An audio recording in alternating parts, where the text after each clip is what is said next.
That's going to get annoying.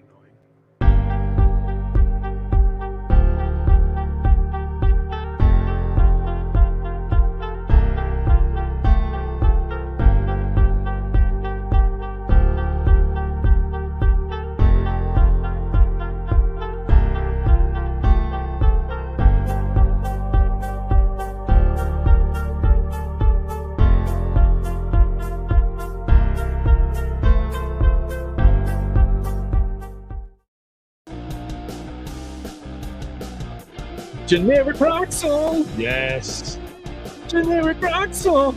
Take a lap, Rook. It's your first lap, first day in the NHL. So I'm cutting it abruptly because Cut it's the cheeks. music. Cut the music. Cut the music. Cut the music, brother. That's not a way to welcome in a champion, let alone 3 champions. I think this is so. We'll consider this the first official 2 out of 3 champions. Corey. I mean, I won one before we all started playing together. Does that count? Yeah. Nope, it doesn't. It doesn't count. Fine. That's fine. Nothing before we started 3 years ago counts. So you are Cheeks, and Justin and I are champions. Justin is the current champion because he beat the man, being me. Defending. You aren't the man until you beat the man, and Justin beat me. Justin beat me fair and square. Yes, so Justin is now the man because he also then went on to spank Mike, which good on you, buddy. Yeah, dude. Buddy. You know, Murderer's Row. I feel like that's a whole pod into and of itself. Yeah, we'll get to that another time. A review on this year's fantasy hockey pucks, but exactly. So I think a great way to introduce ourselves to the podcasting world is like a brief introduction of who we are and the team that we support, and then we're going to get into playoffs and we're going to hit that hard. But we're 2 games behind. Yes, because we're 2 games behind. So let's start in studio here. Corey, tell them who you are and what team do you support there, eh? Yeah, so Corey O'Neill. I'm from Philly, so fill in the blanks. Miserable ass Flyers fan. I think that's to a T, 100%. Yeah, it's I mean, Chuck Fletcher's out of there, so there's that. There's, I guess, light at the end of the tunnel, so to speak, if you will. Yeah, man, I'm currently rocking a Seattle Kraken shirt because that's the other half's team. So I get to live vicariously through her, and it's fun to pretend. So yeah, man, it's I love that we finally started a hockey pod of the year that I've paid the least amount of attention to hockey in my 35 years on this earth, which is due part to the Flyers sucking ass this year and the Eagles going on a Super Bowl run. So did you got some fresh ink there too? I'm just curious. Did you get something Philly related in that sleeve there? Not on this one, no. Okay. Yeah, I've already billboarded myself to my loser franchises. So just curious. 2 Flyers tattoos, and I'm not getting a 3rd one until the Stanley Cup happens. They don't get any more real estate on this doughy, shitty body that you see. You'll guess you'll be waiting a while, won't you? I'm going to be waiting until I die. Exactly. Oh no. Maybe my kid will be able to get one. Chirp, motherfucker. Well, that's how this podcast originated, is by me chirping the F out of Corey. Like, that's true. That's how this whole podcast came about. And who are you, by the way? My name is Joe Leone. You can also call me Jay. It's fine. I've been known by many names, many monikers.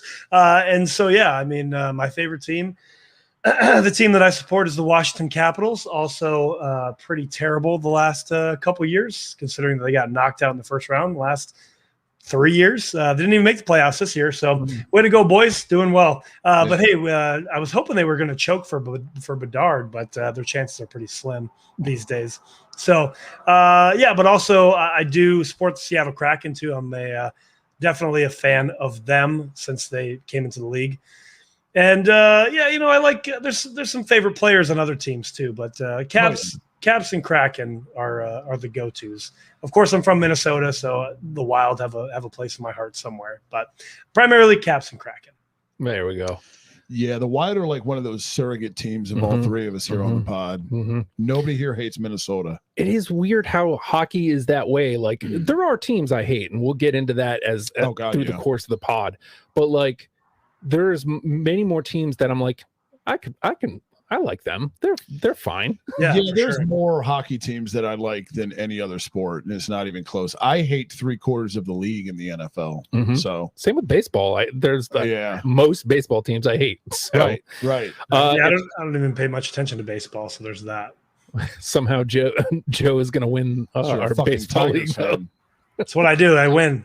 But my name is Justin, and I am a New Jersey Devils fan, and I was a lapsed hockey fan until 3 seasons ago when we started the fantasy league, and it made me start paying attention to hockey again. And of course, like the first thing you do is you go check out how the boys doing. Right. And it's like, oh, there's this kid, Nico Hischier. I like this guy. What's he about? Jesper Bratt. Oh man, cool. Like, when I say kid, like 3 seasons ago, definite kids.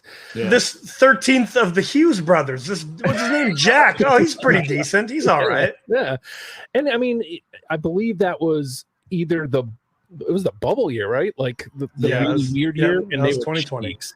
Like it was them and Buffalo were like the laughing stock of the league that year, and it was rough. But like I had fantasy hockey to get me through it, and then last year I paid more attention to the boys, and this year paid even more attention to the boys. I'm spoiled because I got 3 cups in my lifetime, and I inarguably had the greatest goalie of all time for most of my time as a fan. Yeah, absolutely. So, like rest in peace. Oh wait, he's not dead. Just kidding. No, he's still going for now. He sure is. But I'm happy to be back in hockey, and I'm happy to be at a place where I feel like I can actually talk hockey. Like, I'm not hockey buff, but I watch enough of it to be able to talk hockey. And so that's what's exciting about this. And what better time to like really, really, really get into hockey than playoff hockey? Playoffs.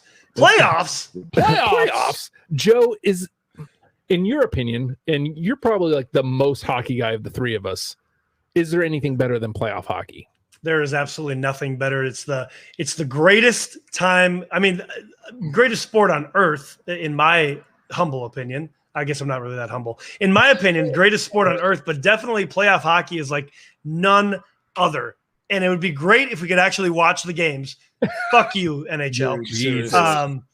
It's playoff hockey is there's nothing like it. There's nothing like it. Honestly, and Corey, you're a football guy, so maybe your opinion is towards the NFL playoffs, but the closest thing to the NHL playoffs would be the MLB playoffs, like the AL and NLCS, I think is the closest thing to the NHL playoffs.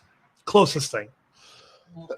So Joe, and it's far and away. Oh yeah, absolutely. Like it's still far and away, but like the most comparable thing would be the the round before the World Series in baseball. That's the closest thing because of the stakes. Championship.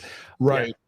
Yeah. I don't know, man. I'm a football guy first, hockey second, but I agree. Hockey playoffs are the best.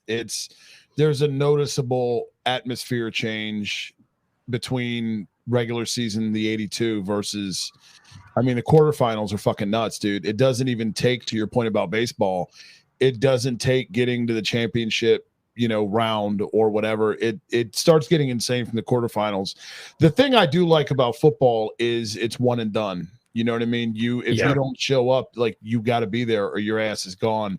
But to that point, as a Flyers fan, I like the fact that it is best of 7 because typically we need more than one game to get a win. And there is something to be said for the best 2 words in sports are a game 7. Mm-hmm. You know what I mean? There's nothing better than a game 7 in hockey, dude. I mean, baseball and basketball, sure, but hockey being the most physical and the most intense and the most action oriented of those sports, I think 1,000%. When you get a game 7, it doesn't matter if you have a horse in the race or not. You're going to be fucking locked in. Those are the spots that you want to put non-hockey fans onto to be like, here, watch this. Yeah. And be great if they could. Exactly. Hockey's for everyone. Hockey is for everyone, allegedly. Except for subscribers that watch the 82 games of the regular season, in which case, fuck you. Yeah, exactly. Yeah. It's fun, isn't it? Thanks, NHL, for still being stupid. So I think I would have wholly disagreed with you guys. Well, not wholly. Like NHL is always up there as far as playoffs, but like, yeah, and like, don't get me wrong, it's my number one. Like when I mention baseball, like that's still moons away for me. Like right. I would rather go back and watch old playoffs from the NHL than to watch baseball, to be honest. I think NBA until 2 nights ago would have eked out over playoff hockey. And then I watched the first 2 days of playoffs and I was like, oh, I forgot. Yeah, NBA playoffs are solid. It's just, that's to me is when I start paying attention because it's like, okay, now everybody actually plays because it matters. I'm not going to care about your regular season when the fucking players don't. So it was already brought up and we gotta talk about this briefly.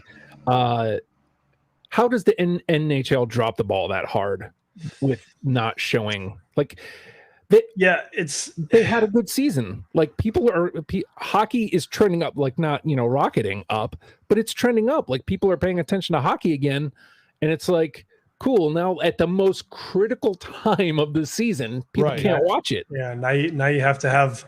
Yeah, I was on the first night of the playoffs Monday, and I go to my ESPN Plus.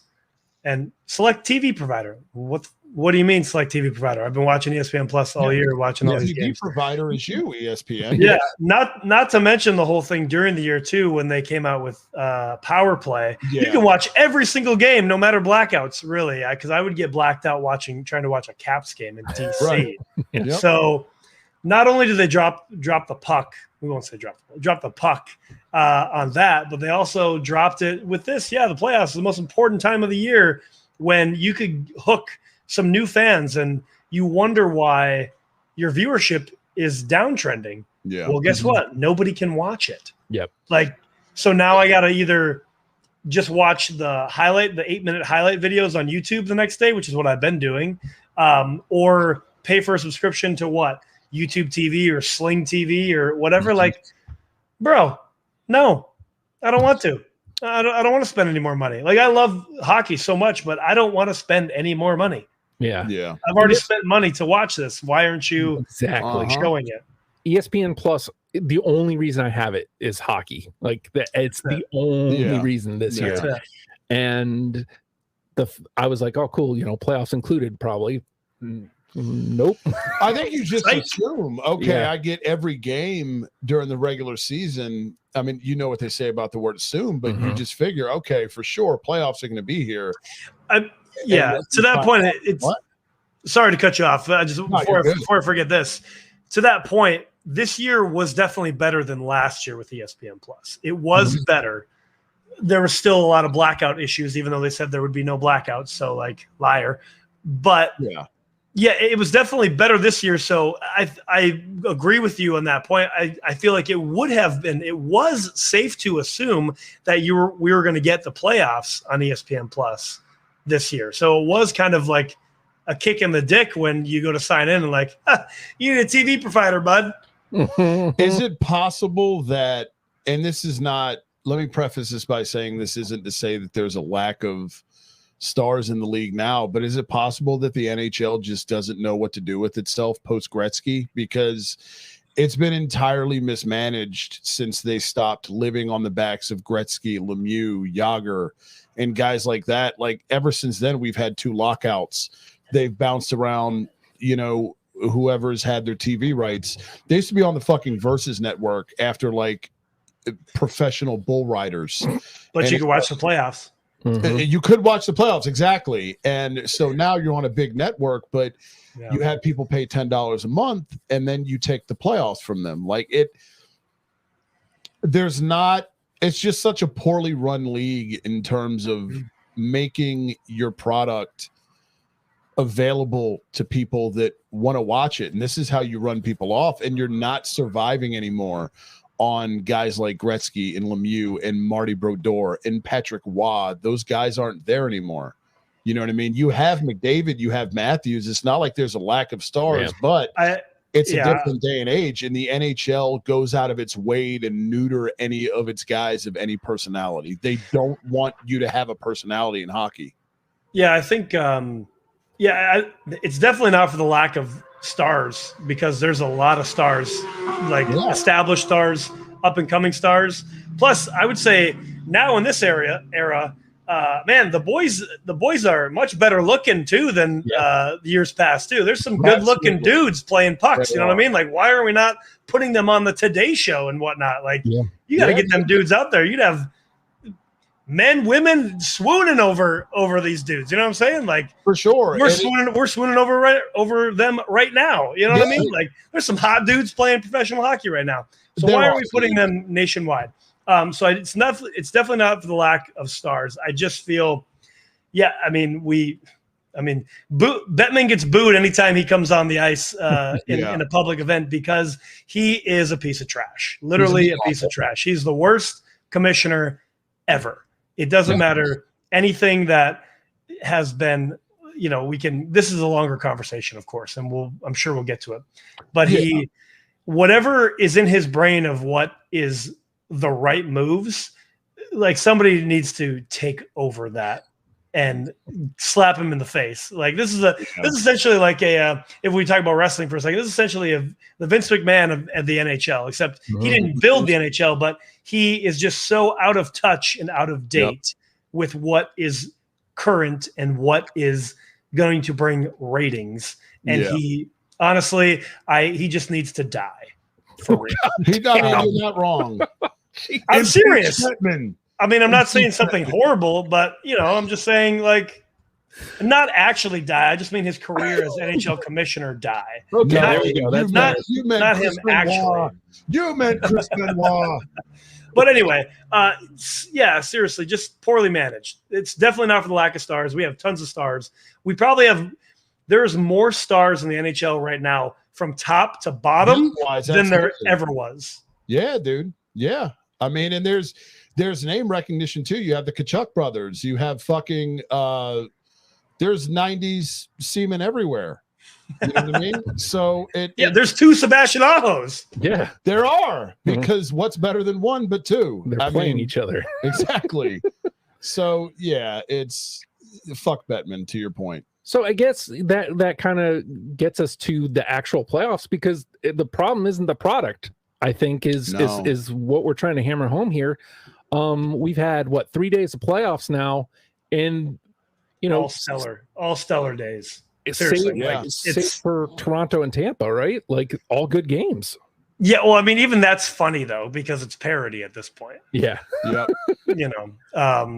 But yeah, I mean, shoot, essentially, well, after tonight, everything might be knotted at one. Who knows? But it's been a great 3 days of playoffs to start it out. Like, every game, even day one, where day one, essentially everybody kind of got blown out. 5-1, 4-1, whatever it was, 7-3. So it was a lot of scoring the first day. It's been a lot of scoring throughout. It's been exciting. A lot of power play scoring, and we'll get into the nitty gritty here, but anything really shock you so far, Corey, for the first couple days of playoffs? Florida, knotting it up with Boston, which is great. Don't get me wrong, but Florida's one of those teams. I mean, Christ, we saw Florida in Nashville, 2 months ago. Difference in goalie play, man. Yeah, 1,000%, and it's just like they got after it, yeah. And it goes to show it was never the talent they have. I mean, they got Matt Tkachuk, speaking of sperm there, and, Barkey. Ekblad's great. He's been in the league for a decade, but he's somehow still fucking 22 years old.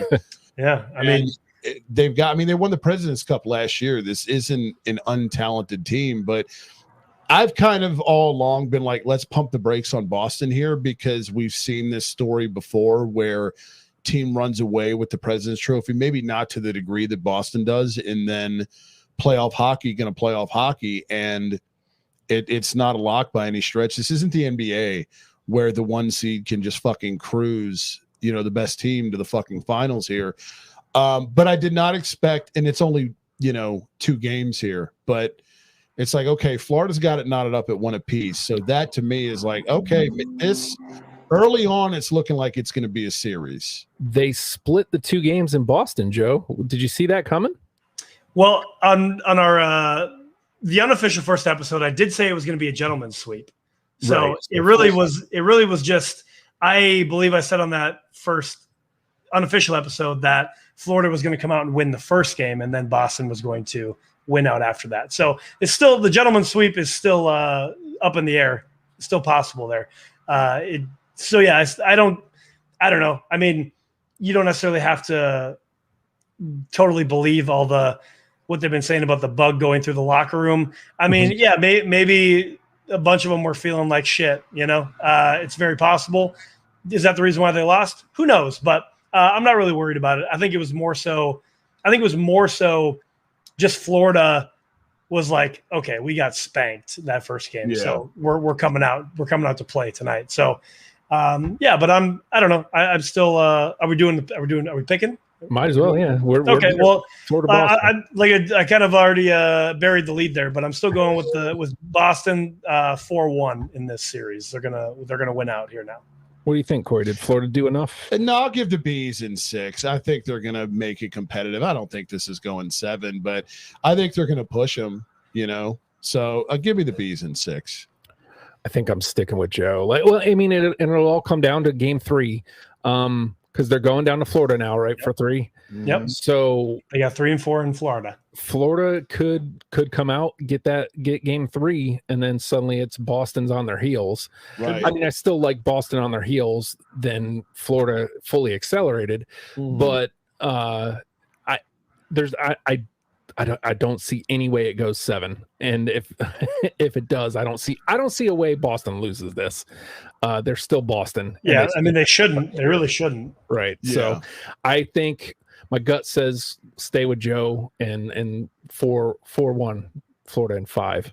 The Wild though come out and get game 1 as well against Dallas, and then turn around and get spanked in game 2. Yeah, they did.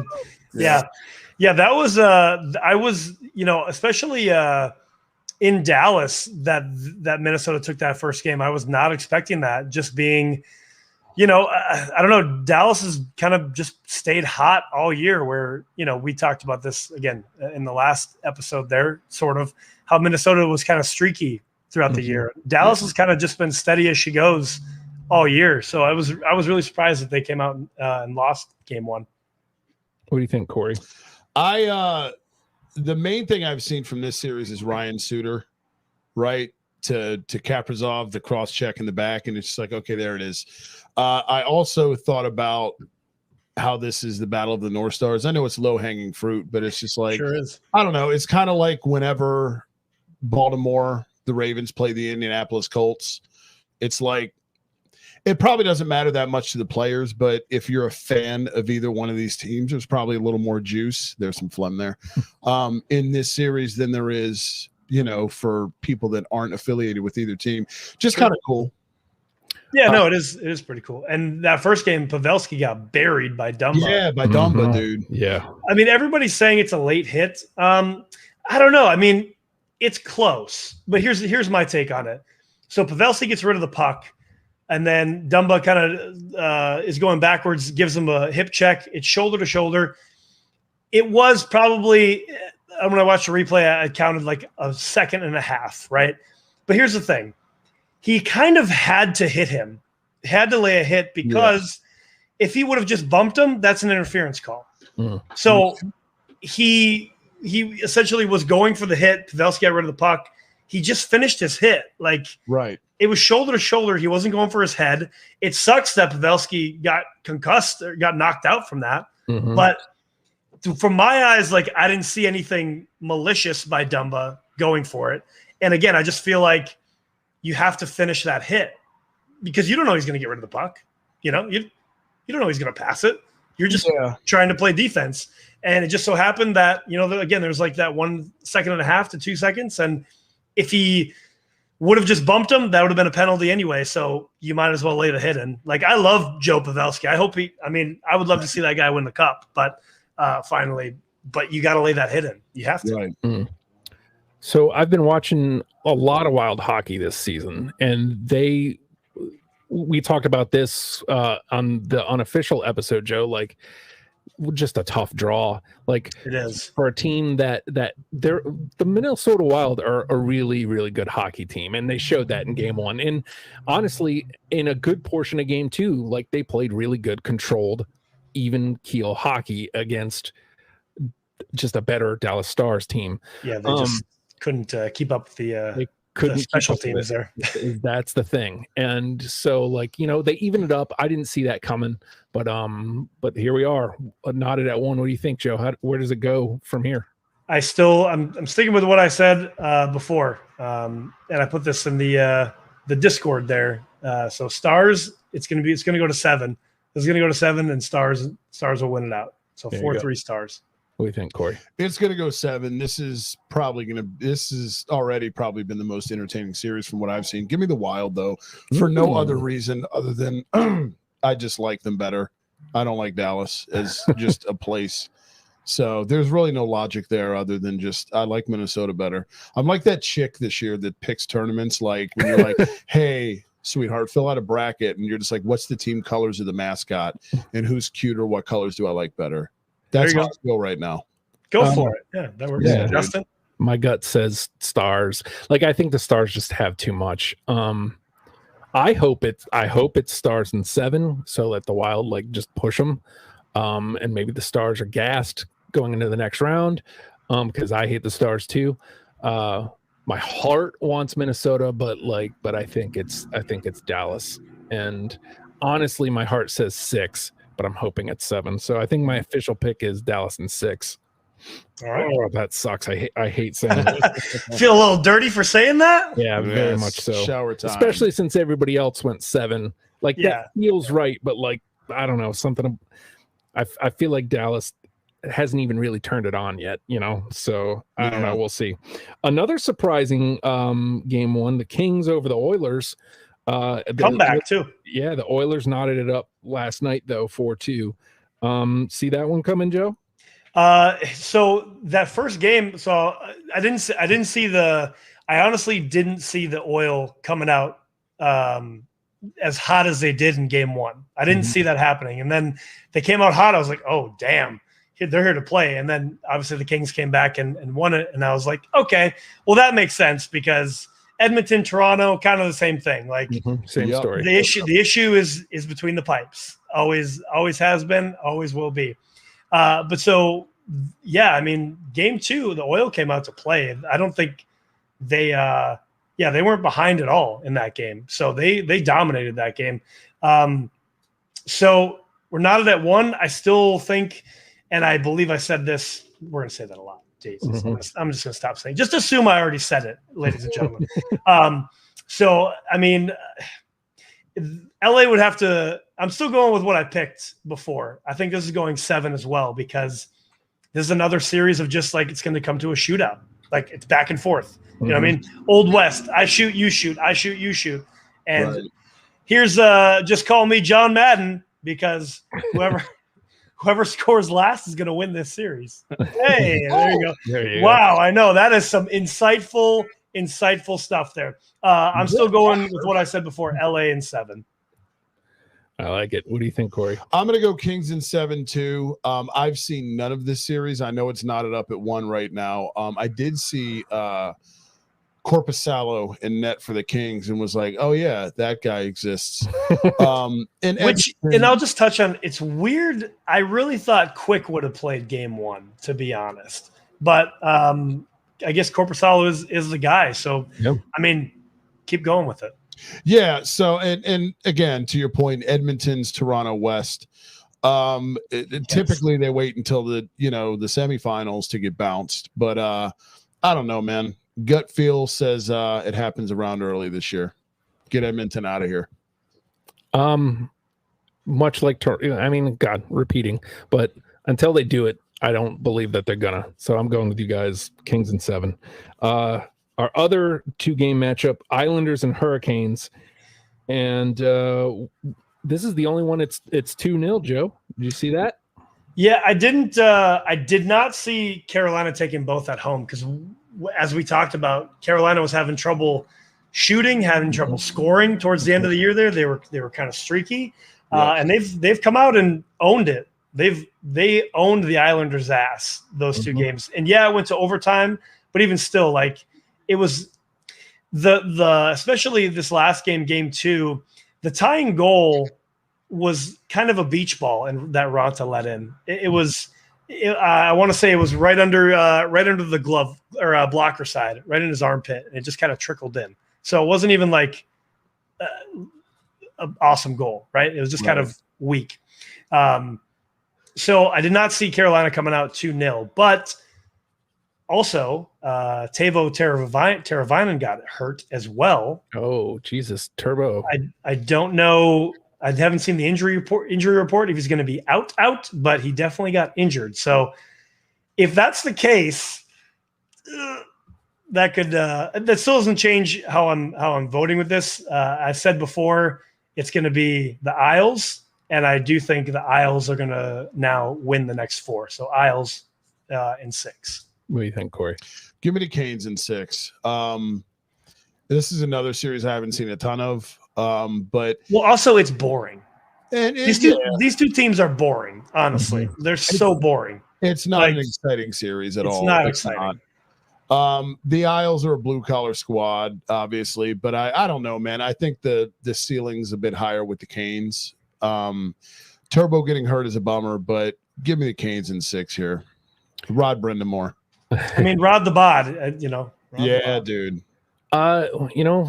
This is the only one so far where home ice has mattered, and it is a big swing going from Carolina back to New York. Yeah. My gut says that the Isles put it together, and I don't think they rattle off 4 straight. I think the Canes take one in there somewhere because apparently they got their act together because they limped into the playoffs. They did. So, and like figuratively and literally, Svetch out, Patches has been out for a good while, and now looks like Turbo's gonna hit the floor too.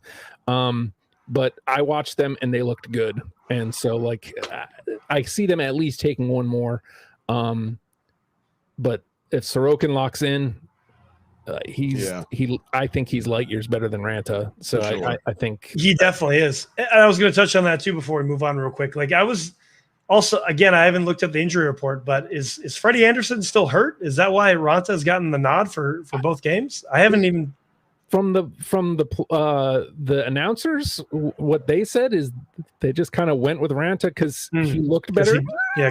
And that's interesting. I mean, yeah, I'll be curious to see because I would not pick Ranta. I didn't see it coming either. I mean, would not pick Ranta. Although he did get me the shutty that helped me beat you. So he got me a few shutties throughout the year too. So all right, so we're moving on to today's games.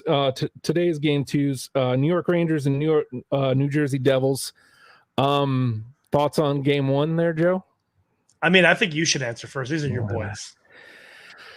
All right, so I'm not worried. I was very, very emo that day as it's happening, though, because you don't want to see it happen that way. But a couple things to note. The Devils have not been great on home ice this year. They're definitely they've been an away hockey club. They have a stellar away record. Number 2, is it really home ice when the Rangers are literally 10 minutes away, right, and it's almost split 50-50? So did they really have home ice advantage? That's up in the air. Now, the actual on ice product, the boys were rattled. It's a big stage. It's a big stage, and it was the big stage for most of the team. Yeah, they're a young squad. A lot of them first playoff experience, and I was hoping that wouldn't come into play that much. But early on, and the worst thing that happened, within a minute, they go on the power play. And like that initial of, we're going to be up a man. Yeah. But then I'm like, oh, wait, that completely screws everything up because they hadn't even found their 5-man rhythm yet. Wow. So like you're screwing everything up. And sure, yeah, you're up a man, but like, and then 0 shots, abysmal special teams from the New Jersey Devils. It was disgusting. Not a single shot, 4 power plays. 0 shots. Disgusting. How? You can't do that. You can't do that, especially not in the playoffs. You can't do that in the playoffs. But the boys were shaky. The Rangers were prepared. They were literally putting their body on the line. Like I don't think Shesterkin saw anything of note. Like a bunch of shots were coming through to him, but for the most part, bodies were getting in front of it, and the pucks weren't even making it to him. So it's like Devs are shooting, which you got to do, but like you can't beat Shesterkin if you're not even really getting to Shesterkin. So yeah, they got to figure that out. I don't think he's unbeatable because Jackie gets the 1-on-1 in the third period, the penalty call, and beats him easy. So it's like so I have to interrupt real quick. Sure. The official injury report on Teuvo Teravainen will miss the remainder of the Canes' first round series against the Islanders. Okay. Walt Ruff of the Hurricanes official site reports today. Woof. They're missing an entire line. Yeah, they are. Their entire top line, arguably, depending on who you ask. But yeah, the Rangers just came out prepared. That's what it is. And, they get a goal early from Tarasenko, who I officially hate now. Yes. They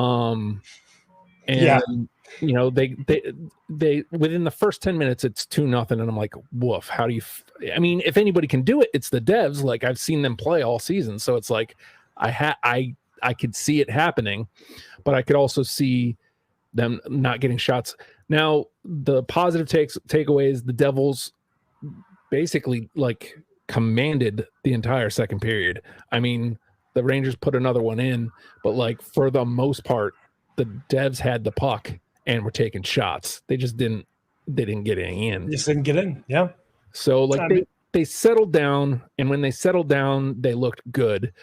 You got to solve Shesterkin, and you got to do it tonight. You got to figure that out fast, because otherwise this thing could spiral out of control.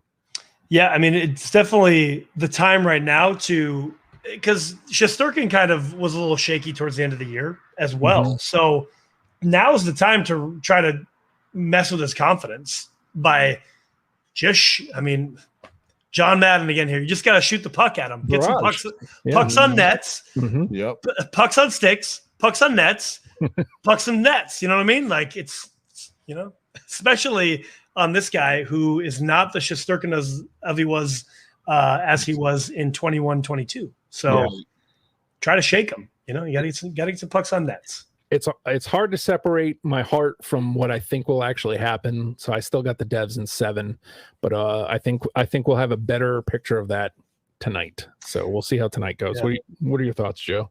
You essentially said everything that I was going to say.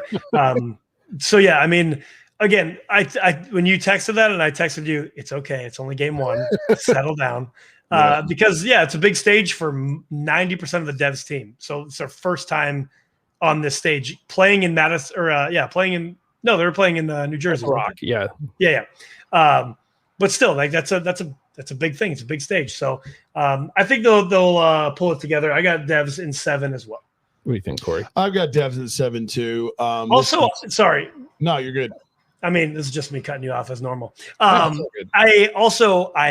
My bias is I hope that they take out the Rags because I don't like New York. I hate everything about New York. The Rangers are one of those teams. Unless you're a fan, fuck them. GFY, man. I don't know, but get out of here. But anyway, agreed. You got Patty Kane. Oh, okay. You got Vladdy Tarasenko. Oh, okay. Yeah, dude. That's all they did was bring in veteran bodies at the deadline. Go fuck yourself. And so veteran team versus young team. I don't know, man. Devs in 7, and this is one of those though. This is like the first round series where it's like, you could easily see either one of these teams going all the way, and one of them get bounced early. So, Devs in 7. All right, so we're on a time crunch here, so we're just going to have to go right into predictions. But the Leafs are up on the Lightning right now, 1-0. What do you think, Joe? How does the rest of the series go? If the Leafs lose tonight, then the series is over. Honestly, like they got destroyed in game 1, and I did not see that coming. I did say Leafs in 7. If they win tonight, I'm still saying that Leafs in 7. But if they don't win tonight, woof. Mm-hmm. I'm gonna go Leafs in 7 too. The Leafs advance to get bounced by fill in the blank in the semifinals. I hate to echo it, but if the Leafs lose tonight, it's over. Like I don't know it's necessarily a sweep. They might get one in Tampa, but if they lose tonight, it's over. There's no chance. But my gut says Leafs in 7. Another surprise game one. The Seattle Kraken come out and punch the Stanley Cup champions in the mouth. Yeah, they do. Yeah, dude. They do. How do you think that one's going down? I mean, I hope more for them. Honestly, I hope I'm wrong. I have the Avs in 6, though. I hope I'm wrong. I honestly hope I'm wrong. Not only if the Kraken bounce them, dude, I will be so happy. It'll be great if they push them to 7, that would be awesome for them as well. But honestly, getting game 1 is a huge thing for this young Kraken team. Big time, dude. And I mean, how about Grubauer against his old team? You know what I mean? And he was on it. So give me the Kraken here in 6. The Kraken are very streaky too, much like Minnesota. So it depends on which version of Seattle Kraken you get. But I'm going Kraken in 6 here. I think they advance. So do I go with my heart or my gut here? Because my heart says Kraken in 7. Kraken already punched him in the mouth in game 1, which is half the battle. They got firepower, dude. They're a very good young squad, and much like New Jersey, very good on the road. Yeah, and that's why they went into Colorado and won game 1. Like that gives me hope that they can do it. Yeah, so my heart says Kraken in 7, but my brain says Avs in 6. That'll be decided tonight, I think. If Avs win, then it's Avs in 6. If the Kraken put them down 2-0, I could easily see going back to Seattle. Yep. Yeah, that'd be great. All right, and then our last series, Winnipeg put a hurting, didn't just win, put a hurting on the Golden Knights in Las Vegas. Definitely didn't see that coming. What about you, Joe? Yeah, I didn't see that coming either. What's wild is this matchup is essentially kind of is sort of like what an actual 1-8 would be in the West. Pretty close to it anyway. Actually, no, it would be a 1-8. Yep. As a matter of fact. So it's wild to me. It's the Jets. That's Minnesota. The Knights. It's crazy to me that the Jets actually came out with that hurting, but I still think the Vegas will figure it out. Jets also a streaky team. They were all year. They streaked they streaked to be way out of the playoffs, and then they streaked to get in the playoffs. So I see that same thing happening. I have Vegas in 7 though. All right. What do you think, Corey? I got Vegas in 6, and this is one of those where I like Winnipeg. And I've got Vegas fatigue, even though, again, you come around on the gear, which we have in the reverse. The reverse retros are fucking sweet, but I like Winnipeg, man. I've always liked the Jets. It's cool to see that team come back as a franchise. I'd love to see them win as the underdog here, but I think it's Vegas in 6. Talent ultimately is going to win here. Yeah, Vegas is just the better hockey team. Yeah. Again, this is what does my heart want? What does my brain say? Yeah, exactly. My heart wants to say Winnipeg in a sweep. But I don't see that happen. Vegas is just too talented to not at least take one, and the likeliness is that they take several. And I think it's Vegas in 6. I hope it's Vegas in 7. Get a 7th game out of Winnipeg, but Vegas in 6. One quick note that I just realized when we were talking about LA, what I meant was Copley. I didn't know why they didn't have Copley start. Obviously, Quick got traded to Vegas. He's in Vegas. I said Quick, and I realized that what I meant was Copley, because Copley got LA through most of the year. Yeah. So it was surprising to me that they went with Korpisalo, the new toy. But anyway, what I was surprised with this series is why Quick didn't get this start, because Laurent Brossoit was out injured for most of the year. And then because Logan Thompson had the net for the Knights. Yep. So I was very surprised that Quick didn't get the net. We'll see if he does tonight. See if he does tonight. But I just don't. Laurent Brossoit, I don't think is the guy. What a name. We'll figure out sign-offs and stuff, but we are on the time crunch here, so we got to be quick. So goodbye. We'll see you all soon. Later. Peace. End of broadcast.